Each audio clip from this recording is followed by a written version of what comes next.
ঢাকার নিরাপত্তায় পুলিশের ৫০০ পেট্রোল টিম কাজ করবে। নিরাপত্তার কোনো ঘাটতি নেই বলে জানান স্বরাষ্ট্র উপদেষ্টা। তিনি আরও জানান, গুরুত্বপূর্ণ পয়েন্টে তল্লাশি চালাবে যৌথ বাহিনীও। শুক্রবার জাতীয় ঈদগাহ মাঠ পরিদর্শন শেষে এসব কথা বলেন উপদেষ্টা। বান্ডেল থাকলে প্রতি সেনমানিতে টাকা বাঁচবে। বিকাশ সেনমানি বান্ডেল কিনে জিতুন প্রতি লেনদেনে। ঈদের ছুটি 10 দিন, এরই মধ্যে অনেকটাই ফাঁকা ঢাকা, তাই নিরাপত্তায় সোচ্চার আইন শৃঙ্খলা বাহিনী। পুলিশ জানায়, এই সময় বাহিনীর সদস্যদের সর্বোচ্চ সতর্ক থাকার নির্দেশ দেওয়া হয়েছে। নিরাপত্তার স্বার্থে কোনো ছাড় দেওয়া হবে না বলে জানান ডিএমপি কমিশনার।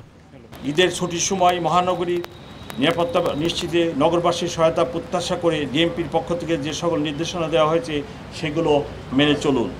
পুলিশের পাশাপাশি প্রস্তুত রয়েছে র্যাবও। জনসমাগম হবে এমন জায়গাগুলোতে বাড়তি নজরদারি থাকছে।